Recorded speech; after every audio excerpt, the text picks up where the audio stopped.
Telangana chambers of commerce and industry వాళ్ళు మహిళా వ్యాపారవేత్తలను encourage చేసేందుకు ఒక ఎక్స్పోని నిర్వహించారు. ఈ కార్యక్రమానికి డిప్యూటీ చీఫ్ మినిస్టర్ భట్టి గారితో పాటు సీతక్క కూడా వచ్చారండి. ఆవిడ రావడమే కాదు, మన స్టాల్ని, బయో ఎంజైమ్స్ని చూసి దాని గురించి అన్ని వివరాలు తెలుసుకున్నారు. భట్టి గారు మాత్రం చాలా హడావిడిగా వచ్చి వెళ్ళిపోయారు. ఆయన వస్తారేమో అని పోస్టర్ కూడా నేను చేసి పెట్టాను.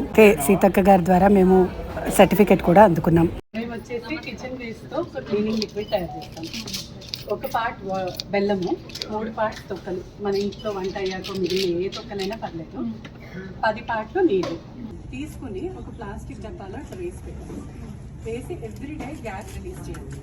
చేశాక 3 నెలలు అయిన తర్వాత మనకు వచ్చే లిక్విడ్ మన ఇంట్లో ఏ రకమైన క్లీనింగ్ అయినా ఎక్కంటే ఒక న్యాచురల్ చేస్తారా అంతే.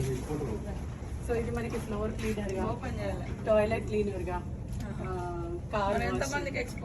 తెలిసింది. అందుకే మ్యామ్ ఇక్కడ వచ్చింది. మీరు చూడండి, మీరు చెప్తే కనుక మీ మాటల్లో ఒక 100 మంది చూస్తారు కదా, 100, 1000, 1,00,000. It is skin friendly, it is eco friendly, also pocket friendly. అంటే మనం 10 రూపాయల్లో ఒక 1 లీటర్ అయిపోతుంది. ఇది ఈ మైక్రోబ్స్కి ఫుడ్ లాగా పనిచేస్తుంది. అంటే మనం కేవలం వేసేది 2 నీళ్ళు, 3 నెలలు పడుతుంది. అది వాడాలి ఫిల్టర్ చేసి. ఇప్పుడు మనం వేస్ట్ అనేది లేదని చూపిస్తాం. 2 రకాలు మ్యామ్. ఒకటి వేస్ట్ మన ఇంటి నుంచి బయటకు వెళ్ళదు, మన ఇంట్లో కావాల్సిన క్లీనింగ్ లిక్విడ్ మనమే తయారు చేస్తాం. It is skin friendly, it is eco friendly, also pocket friendly.